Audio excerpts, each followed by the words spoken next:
አሁን ደግሞ የጨዋታ ሰዓታችን ላይ ደርሰናል። ማን ነው ዛሬ የሚያጫውተን? ስሜ ጽዮን ይልማ እባላለሁ። ከጥቁር አንበሳ ዩኒቨርሲቲ የዶክተር ኦፍ ሜዲሲን ዲግሪ በመጨረስ ባለፈው ሳምንት ተመርቀን ከነበርነው ከዶክተር ኦፍ ሜዲሲን ተማሪዎች መካከል አንደኛ በመሆን ከአብራኝ ካለች ከሌላ ተማሪ ጋር ጨርሰናልና እንኳን ደስ አለሽ። እንኳን ደህና መጣሽ ነው ያለው። እንኳን ደስ አለሽ።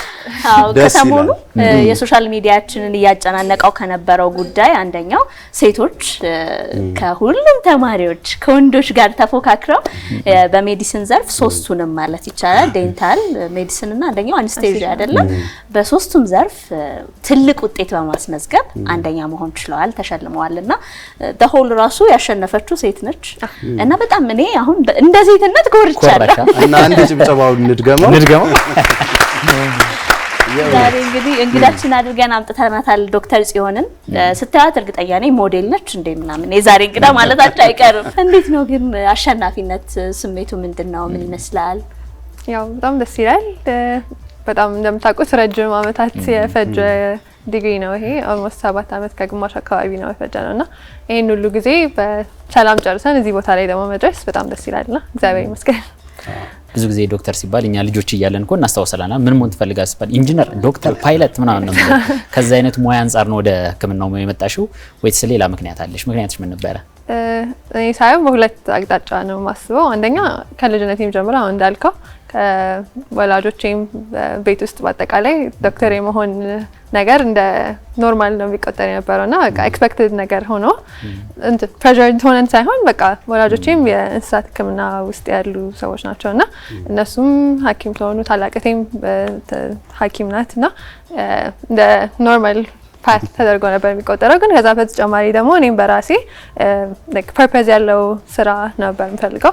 ብዙ ነገሮች በቀላሉ ሊያሰለቹኝ ይችላሉና ላይክ እስከመጨረሻው ድረስ በደንብ በትጋት ልሰራው የምችለው ነገር እና ከኔ ያለፈን ብዬ ማስበው ስራ ያገኘሁት ሜዲሲን ስለነበረ ነው እሱን የመረጥኩት። ዶክተር ኦፍ ሜዲሲን አሁንም 3.93 በማምጣት ጽዮን ይልማ ጆፌ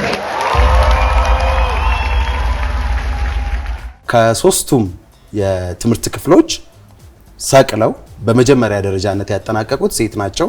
3 አይደሉም 4 ናቸው። ምክንያቱም በእነሱ ትምህርት ክፍል 2 ናቸው ተመሳሳይ አይነት ውጤት። እሱ ራሱ ምንድነው ስሜቱ? አይ ቲንክ በጣም ጥሩ ምሳሌ የሚሆን ነገር ነው ብዬ ነው የማስበው። አሁን ያው እንትን ኦፖርቹኒቲው እና አጋጣሚው ከተሰጠን እንደማንኛውም ምንም ከማንም ሰው እኩል ሆነን ወይም በልጠን መገኘት እንደምንችል ያሳየንበት አጋጣሚ ነው ብዬ ነው ማስበውና በጣም ደስ ብሎኛል። ሜሮንም አንደኛ ያጣችው ሰም ጎልድ ሜዳሊስት በመሆኗ በጣም ደስ ብሎኛል። አብራኝም እኩል ውጤት ያመጣ ነው ሜዲሲን ውስጥ እሱም በጣም ጎበዝ ናትና ሁላችንም እዚህ ደረጃ ላይ በመድረሳችን በጣም ደስ ብሎኛል። የዛሬ 2 ሳምንት አካባቢ ማርች 8 ላይ የሴቶች ቀንን ስናከብር ያነሳናቸው ከነበሩ ጉዳዮች አንዱ ይሄ ነው። ግን የሴቶች ቀንን ከማከበር በላይ እንደ አይነት ሞመንቶች ትምህርት አይሰጡም ብላችሁ በቃ ትልቁን ትምህርት የሚሰጡት እንደ ፕራክቲካል የሆኑ ነገሮች መቻልን ማሳየት፣ ለዛ ደግሞ ምሳሌ መሆናችሁ በጣም ያስደስታል። ዛሬ ራሱ እኛ ጋር ስለመጣሽ በጣም ደስ ብሎናል። ቀላል ሂደት አልነበረም። 7 ዓመት እናንተ እንደውም የኮቪድ ትውልድ ናችሁና ወደ 8 ሄዶባችኋል አይደል? እና በጣም ቻሌንጁ ከፍተኛ ይመስለኛል። እንዴት ተወጣሹ? አሁን እርግጠኛ ነኝ እኛን እየተመለከቱ ያሉ ወጣቶች ቻሌንጅ እየገጠማቸው በጣም በብዙ ፈተናዎች የተከበቡ ከዛ ጉብዝና የሚጠይቅ ነገር ውስጥ ይሆናሉ ብዬ ገምታለሁና እንዴት አለፉ የሚለውን መስማት እንፈልጋለን እኛም እነሱ።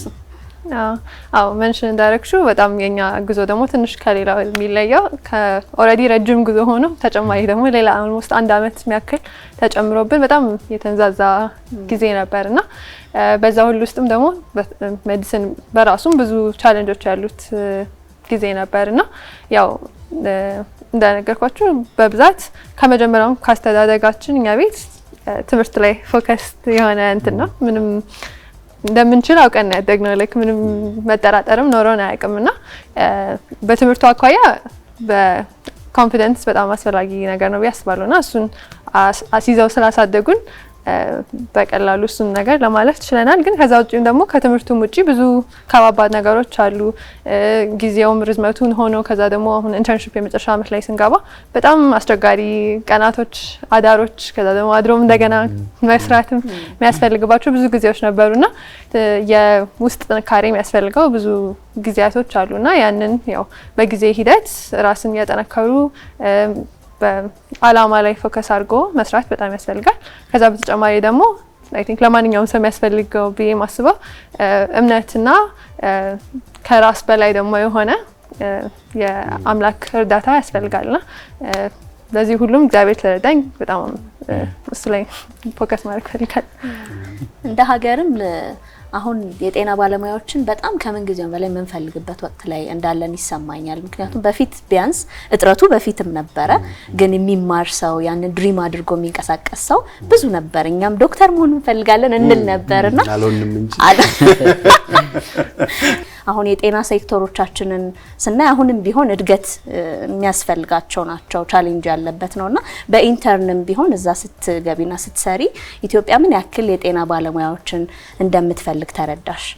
አዎ በጣም የጤና ባለሙያ ያስፈልጋል። ላይክ በብዙ ሆስፒታሎች ውስጥ ስናይ ያለው የታካሚ ብዛት የሚያስፈልገው ሰውና ያለው ሐኪም አይመጣጠንም። በጣም ብዙ ሰው ያስፈልጋል።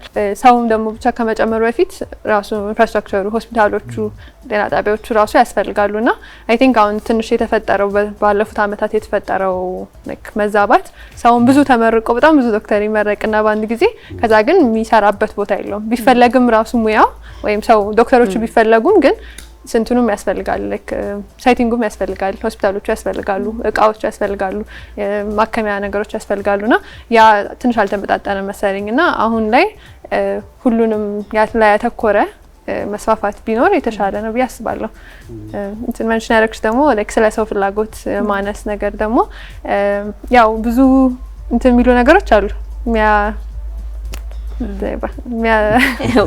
የሚገፉ ነገሮች ላይክ ሰው ጆይን እንዳያደርግ ሜዲሲን እንዳይገባ ዲስካሬጅ የሚያደርጉ ብዙ ነገሮች አሉ። አይ ቲንክ ሶሻል ሚዲያ ላይ ቢታየው የተለያየ ነገር ብዙ አጓጊ ስራ ነው ብዬ አላስብም በዚህ ጊዜ ላይ። ከዛ ግን ሰው ሜዲሲን ውስጥ ሲገባ በብዛት ለራሱ ብቻ ብሎ አይደለም ለሌላም ሰው ለመሆን ለመጥቀም ብሎ ነውና አይ ቲንክ እሱን አስቦ በደንብ ጠንክሮ ጨክኖ ቢገባ ብዙ ሰው አይ ቲንክ ሪዋርዲንግ ነው ብዬ አስባለሁ። ኦልሞስት 7 አመት ከምናምን ውስጥ ከነበሩት ከባድ ነገሮች ውስጥ አንዱን በጣም ከባዱን ነገር ጥቀሽ ብትባይ ላንቺ ከብዶሽ የነበረው ነገር ምንድን ነው? ከባድ ነው መምረጥ ብዙ ስለሆነ ያው እንዳልኩት አዘ እንትን በብዛት እንትን ብሎ የሚታየው የኢንተርንሺፕ ጊዜ ነው። የመጨረሻው አመት ላይ ወደ ሆስፒታሎች ተመድበን እኛ እንደ ሐኪም ምን ሰራባቸው ጊዜ ነበር። የወደፊት ህይወታችሁን የምትቀምሱበት ማለት ወጥ ልክ ከመብላታችሁን በፊት እንደምንቀምሰው ነበርና በዛ ጊዜያቶች ውስጥ በብዛት ብዙ ቀን አዳር አለ። በሳምንት 3-4 ጊዜ ሊደርስብን ይችላል እንደዛ። ከዛ ደግሞ ብዙ ጊዜ ቦታዎቹ የሚመች ላይሆን ይችላል። ያው እንቅልፍ ማጣት እንዳለ ሆኖ በሱ ተጨማሪ ብርዱ አለ።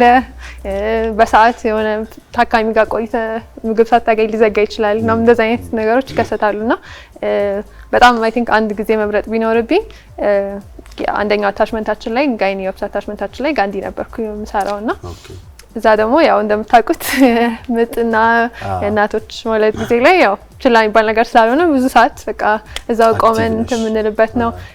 ብዙ እንትኖች ሲሴክሽኖች ወይም ኦፕሬሽኖች ሲሰሩ ቆመን ብዙ ሰዓት እንሰራለን እና አይ ቲንክ አንድ ሌሊት ወደ 3-4 በተከታታይ እኛንን አሲስት የምናደርጋቸው የምናግዘው ማለት ነውና ሰርተን ወገቤ አልቻለውም እና በቃ የሆነ እንደዛ በህይወቴ ተማርሬ ማቅ አይመስለኝም። በቃ ከዚህ በኋላ ተመልሼ ላልመጣ እችላለሁ ራሱ ብዬ አስቤ በጣም አሞኝ ማለት ነው ወገቤን። ከዛ በኋላ ግን እግዚአብሔር ይመስገን ተመልሼ። ዩኒቨርሲቲ ህይወት በጣም ከባድ ይመስለኛል። ወጣት ነሽ ነው የምትገቢና ግቢ የነበሩ ሀስሎች ወይም ደግሞ ችግሮቹን ይሄ ወጣትነቱንና ብዙ ጊዜ እንደውም የሕክምና ትምህርት ሰው የማይገባው አንደኛው ምንድነው ረጅም አመት ይሆናል ወጣትነቴን ይበላብኛል ማለት ነገር አለ። ከዛ ጋር ተያይዞ እንዴት ነው የራስሽን ይሄ ፐርሰናል ላይፍሽንና ትምህርትሽን ስታስኬጅ የነበረው? ወጣቶች ብዙዎቹ ወደ ግቢ ሲገቡ የሚያጋጥማቸው እነዚህ መጥፎ የምንላቸው መንገዶችን እንዴት ነው ከነዛ ውስጥ ተቆጥበሽ አሁን ወዳለሽበትና መመረቅ ብቻ ሳይሆን ጥሩ ፖይንት ይዘሽ መተሽ ለሀገርሽም ለራስሽም የምትጠቅምበት መንገድ ያስቻለሽ ህይወት ላይፍ ስታይልሽ እንዴት ነበር ግቢ ውስጥ ለሌሎችም ተሞክሮ እንዲሆን? አዎ ያው እኔ እድለኛ ሆኜ እዚሁ አዲስ አበባ ነው ቤተሰቦች ያሉትና በብዛት ቤት የተመላለስኩ ነበር መማረው። ሰው ትንሽ ከሌላ ሰው ጋር ሪሌት ላያደርግ ይችላል። ብዙ ተማሪ ዶርም ውስጥ ሊኖር ይችላልና ትንሽ የተለየ ኤክስፖዠር ሊኖር ይችላል። በብዛት እኔ ቤት ለመመላለስ ታድያለሁና እሱም አንድ በጣም ጠቃሚ ነገር ነበር። የቤት ምግብ እየበላችሁ ወዘና ያስጠፋለና ከዛ በተጨማሪ ግን ያው በማንኛውም እንደዛ አይነት ሁኔታ ላይ ሲኮን እንዳልከው ሁሉም ሰው እንደ አዲስ ነው ሃይ ስኩል ጨርሶ ምንም በደንብ ደግሞ ራስን ሳያቅ ነው ገብቶ እዛ ከብዙ ሰዎች ከተለያየ ቦታ ከመጡ ሰዎች ጋር አንድ ላይ የሚደባለቀውና ያ ጊዜ ላይ የሆነ የምትይዘው እንትን ያስፈልጋል፣ የራስን አይደንቲቲ የምትይዘው ያስፈልጋልና በብዛት እኔ አንደኛ በእምነት አኳያ እሱንም ጠንክሮ መያዝ አስፈላጊ ነው ብዬ አስባለሁ። ሌላ ነገር ውስጥ እንትን ላለ ማለት ከዛ በተጨማሪ ደግሞ ያው የመጣንበት ዓላማ ትምህርት ስለሆነ ያው ዋናው ዓላማ ላይ አተኩሮ መስራት ያስፈልጋልና አይ ቲንክ እንደዛ አረኩኝ ነው እዚህ ጋር የደረስኩት ብዬ አስባለሁ። ከዛ ውጪ ደግሞ ያው ባላንስም በጣም አስፈላጊ ነው። ትምህርት ላይ ብቻ ፎከስ አድርጎ የሚሆን ነገር የሚዘለቅ አይደለም 7 አመት ሙሉና ለሁሉ ነገር ታይም መስጠት ያስፈልጋል። ከጓደኞቼ ጋር ቤተሰቦቼ ጋር ማሳልፈው ጊዜ ሁሌ ለብቻው ነው፣ ትምህርት ደግሞ ለብቻው ነውና እሱን ባላንስ እያደረጉ አይ ቲንክ በጤናኛ መንገድ ይሄን ጥያቄ ጠይቁሽ። አንዳንድ ሰዎች አሁን ኢንተርቴን የሚያደርጉ አይመስላችሁም? ከህክምና ተማሪዎች ምናምን የሆኑ ሰዎች ሁሉ ጊዜ በቃ ሀስል ውስጥ ሆነው ትምህርታቸውን ማለት እንጂ የሆነ ይሄ ኢንተርቴንመንት የሆኑ ነገሮች ወይም ደግሞ የምትዝናኑበትን የራሳችሁን ታይም የምታገኙ ስለማይመስላቸው አሁን የነገርሽን መንገድ ሁለቱንም ማስኬድ እንደሚቻል ምንድነው ግን የሚያዝናናሽ? በዚህ አጋጣሚ እንጠይቃታ። ሙዚቃ ነው ታይናለሽ? እኛ እንዴት ነው ቅዳሜና እሁድ? አይ ያው የተለያዩ ነገሮች አሉ በብዛት ያው ጓደኞቼ ግቢ ያሉ ጓደኞች አሉኝ፣ ከሌሎችም ጓደኞች አሉ። ከነሱ ጋር መገናኘት የተለያየ ቦታ በመብላት በመጫወት እንደዚሁም ኢንተርቴይንመንት ነገሮችን ዩቲዩብ ነው በዛይት ነገሮች ናቸው most of the time። ፔይንቲንግም አንዳንድ ጊዜ ሞክራለሁ። በዛይት ነገሮች በማድረግ ራሴን ቢዚ ለማድረግ ሞክራለሁ። በጣም አሪፍ ኩራት ተሰምቶኛል። ሁላችሁም ሴቶች መሆናችሁ ትልቅ ነገር ነው፣ ትልቅ ትምህርት ነው። እሱም ሊያዝ የሚገባው ነገር ነው። በሁሉም ግን ልትመሰገኑ የሚገባችሁ ማለት ጫና ሳይኖር ቀርቶ አይደለም እዚህ የደረሳችሁት። ሶ በዛ ጫና ውስጥ ተቋቁማችሁ እዚህ መድረሳችሁ ሊያስመሰግናችሁ እንደ ፐርሰን ሊያስመሰግናችሁ የሚገባ ነው ብዬ አስባለሁ። ስለ ስዕሉ እያወራን ነው ያቆም ነው አይደል? ስዕል እሞክራለሁ ነው ወይስ በደንብ ትስያለሽ? አይ ሞክራለሁ ነው እንደዛ ብዬ ክሌም አላደርግም አይደለ? ፖርትሬቶች ወይስ ላንድስኬፖች በብዛት? more of abstract ነገሮች ሞክራለሁ። ለብዙ ሰው ይቀላል አብስትራክት እንደፈለክ ተርጉሞ ነው ማለት። በነገራችን ላይ ስታነሳ እንደውም አሁን ከጥንካሬና ከማድነቅ ጋር ተያይዞ ቤተሰብ እንግዲህ ባንቺ በጣም ፕራውድ ያደርጋል፣ ይኮሩብሻል። የአካባቢ ሰዎች ድሮ አሁን እኛ ስንመረቅ ያው ድሮ አልኩት አይደለ ከ10 ዓመት በፊት ስንመረቅኛ የእውነቴን ነው ሰዎች እንትና እኮ ተመረቀ እዛ ሰፈር ትባላለህ። ከኛ በፊት የነበረው ደግሞ በቃ እንደ አድባር ነው የምትታየው አንድ ሰው ከተመረቀ ማለት። በአሁን ሰዓት ደግሞ አንቺ አካባቢ ላይ እንዲ ዶክተር ሆነሽ በህክምናው ሙያ ላይ ስትመረቂ የአካባቢ ሰው ጎረቤት ሰው ላንቺ ያለው እንትን ምን ነበረ? ምክንያቱም ሞቲቬት የምታደርጊያቸው ነገሮች ይኖራሉ ለታዳጊ ልጆች ወይም በዚህ ሙያ ላይ ለሚገቡ ከስነ ምግባርሽ ከአለሻውን የሙያ ውጤታማነት ጋር ተያይዞ ቤተሰቦችሽ ጎረቤትሽ ምን ይሉሻል? የነበረው ሪስፖንድ ምን ነበር? እስካሁን በደንብ ኢንተራክት አላደረግኩም። ያው በብዛት ቤት ውስጥ ነው እንትን ከአካባቢ ሰዎች ጋር በደንብ እንትን አላልኩም። ያው ሁሉም ሰው ግን ደስተኛ እንደሆነ እና በጣም ሰው ደስታውን በደንብ ገልጾልኛል እና ልክ ነው። እኔ ተጋብቶብኛል። አሁን ሰፈራችን ውስጥ አንድ ኢንጂነር ነበር፣ አሁን መርከበኛ ነው፣ ካፕቴን ነው፣ የመርከብ ካፕቴን ነው። እሱ ሲመረቅ የነበረን ስሜት በቃ ማለት የቤተሰባችን ሰው ኢንጂነር የሆነ ያክል ነው የተሰማን። በቃ ደስ ይላል። ዶክተር ኢንጂነር ያኔ የነበረው አክብሮት ምናምን የሀገር ሽማግሌን በምታከብሪበት ልክ ነው። ዶክተሮች ኢንጂነሮች በደንብ ነበር ያኔ ልጅናን ምን ታስታውሱ ከሆነና ለማለት የፈለገው ምንድነው ጓደኞች አሉሽ፣ ምሳሌ ጎረቤቶች አሉሽ። የጓደኞችሽ ታናናሽ እህቶች ይኖራሉ፣ የጎረቤት ልጆች ይኖራሉና እነሱ ላይ የሚፈጥረው ተጽዕኖ ቀላል አይመስልም። እንደ ሮል ሞዴል ያያዋል፣ እንደ ሮል ሞዴል የመታየታ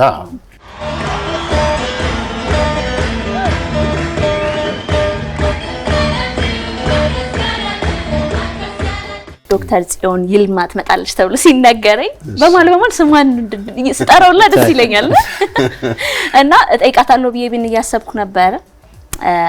በህይወት አጋጣሚ ወደ 24 ቀን ሆስፒታል ውስጥ የመቆየት ነገር ነበረኝና በጣም በህይወቴ የሚያስጨንቀውን ጊዜ ያሳለፍኩት ያኔ ነበርና ሁሉ ጊዜ ደግሞ ማየው ከኔ የበለጠ ነርሶቹ ዶክተሮቹ ማታ ጠዋት አይሉም እና ደግሞ የኔን ብቻ ሳይሆን እዛ ያሉትን እናቶች በሙሉ ችግር ጫንቃቸው ላይ ያደርገው ነውና ህመም ደግሞ ያለበት ሰው ጭንቀት አይችልም ተናጋሪ ነው የሚያደርግህ ምናምን የዛን ሁሉ ሰው ስሜት መጠበቅ ከዛ ደግሞ አንዳንድ ሰው መጥቶ ድናለው አልድንም ሁላ ተርፋለሁ አልተርፍም ሁላ ብሎ ይጠይቃል ማለት ነው ያው የፈጣሪ የሚመልሰውን ጉዳይና በጣም አስጨናቂ ይመስለኛልና ኢንተርን ላይ ነበር አይተሽዋል ብያስባለውና እኔ የሚያሳዝነኝ ዶክተሮቹ እንዴት የሚታከሙበት መንገድ ራሱ አላቸው ወይ የዚህን ሁሉ ሰው ጭንቀት በተለይ ደግሞ አሁን የመንግስት ሆስፒታሎች ላይ ምናምን እናንተ የምትሰሩት እዛ ነው ኢንተርን የምትወጡትና ኢኮኖሚካል ደግሞ የሆነ ፕሮብለም ያለባቸው ታካሚዎች ይኖራሉና ለሁሉም ሰጥተህ አትችለውም በጣም ብዙ ታካሚ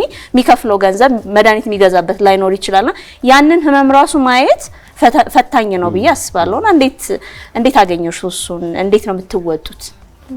ያው እንዳልሹ በጣም ከባድ ነው ላይክ የሚያጋጥሙሽ ሰዎች ያለው ሁኔታ በጣም ከባድ ነው አንቺ እንዳልሹ ብዙ ታካሚዎች ያው መጥፎ ቀናቸው ነው ያለነሱና በጣም ብዙ ከነሱ ጋር ያለውን ጊዜ ስታሳልፊ አንዳንድ ሰው በቁጣም እንትን ይላል አንዳንድ ሰው በለቅሶም ብዙ አይነት ኢሞሽንስ ያሉበት ቦታ ነውና እኛም ደግሞ በራሳችን በኩል ደግሞ እንዳልኳችሁ ቅድም እንቅልፍ ማጣት አለ ድካም አለ ብዙ ነገር ኖሮ ላይ ሁለቱም ሲገናኝ አንዳንዴ በጣም ይከብዳል የሰውን ሁሉ ኢሞሽን ማስተናገድና ግን እንደዛም ሆኖ ያው በቻልነው አቅም እኔም በቻልኩት አቅም በብዛት በቃ ያለውን ሰው እንደምንም ብለሽ ማረጋጋት የሚያስፈልገውን ያረጋጋሽ ማጽናናት የሚያስፈልገውን ያጽናናሽ ምንችለውን ያህል እንሰጣለን ግን ዳልሹ ብዙ ሰው በጣም ከሁሉም ነገር የሚያሳዝነው እኛ ጥቁር አንበሳ ብቻ ሳይሆን የተለያዩ ሆስፒታሎች ለመስራት አጋጣሚ አግኝቻለሁ ኢንተርንሺፕ ስንመደብ ማለት ነውና በተለያየ ቦታ የሚያጋጥምሽ በቃ አቅም የሌለው ሰው በጣም ብዙ አለ ያው ለማገዝ ሞክሪ ትችላለሽ ግን ያው እኛም ደግሞ እስከምንችለው ነው ሁሉንም ሰው ማገዝ አይቻልምና በጣም ያሳዝነክ እየተቻለ ማከመም እየተቻለ ገንዘብ ስለሌለው ሳይታከም የሚቀር ሰው አለ በጣም ብዙ አሳዛኝ ነገሮች አሉና ያው እኛም ለመቀጠል ግዴታ አንዳንድ ነገሮች እየረሳን መሄድ አለብን ቤት ስንሄድ ረስተን ደግሞ እንደገና እንደ አዲስ መምጣት ያለብን እንጂ የሁሉም ሰው ሸክም ለመሸከም ሲሞከር በጣም ይከብዳል ግን ያው እዛው ያለን የቻልነውን ያህል ያቅማችንን ለማድረግ እንሞክራለንና ያው እየደነደናችሁ ትመጣላችሁ ጫንቃችሁ ጥሩ ይሆነ ይላል እንደዛ ሳይሆን አይቀርም ጥሩ ባይሆንም እሱ ግን ለመቻል ደግሞ ትንሽ የሆነ ያህሉን መዝጋት ያስፈልጋል ካሁኑ ይሄን ከተማርሽ ጥሩ ነው እንግዲህ ወደፊት ህይወትሽ በዚህ የሚቀጥል ስለሆነ መስለኛል የቤተሰብ እርዳታም ማስተዋጽኦ ይኖረዋል በዚህ ውስጥ ሲገባ ትዳር ውስጥ ደግሞ ሲኖር ደግሞ የትዳር አጋር አስተዋጽኦ ከፍ ያለ ይመስለኛል እዛ ያለውን ስትረስ በማውጣት ተሻለ ሰራውንድ ላይ ቤቷ ስትሆን ሚስት ወይም ባልም ከሆነ ዶክተሩ ቤት ሲሆን የተሻለ ኢንቫይሮንመንት ላይ እንዲሆን ማድረግ ኃላፊነት ያለብን ይመስለኛል ለፍተሻል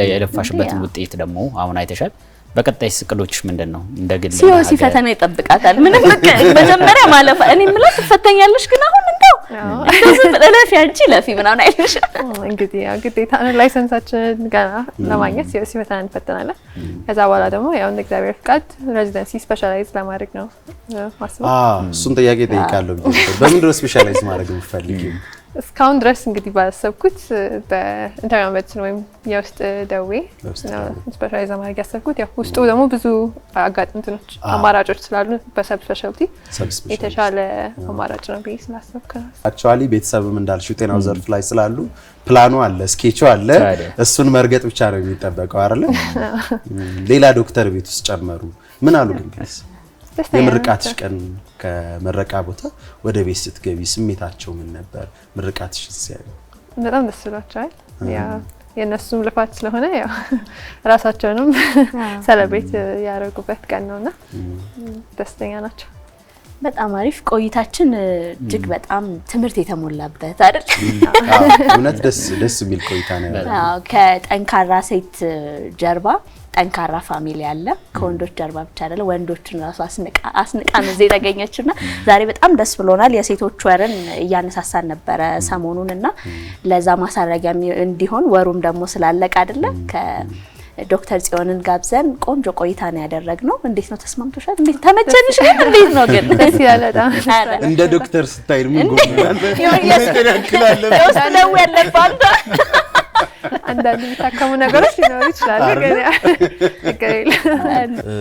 በስተመጨረሻ ግን አንድ ጥያቄ ወይም ደግሞ ሜዳውን ልስጣት።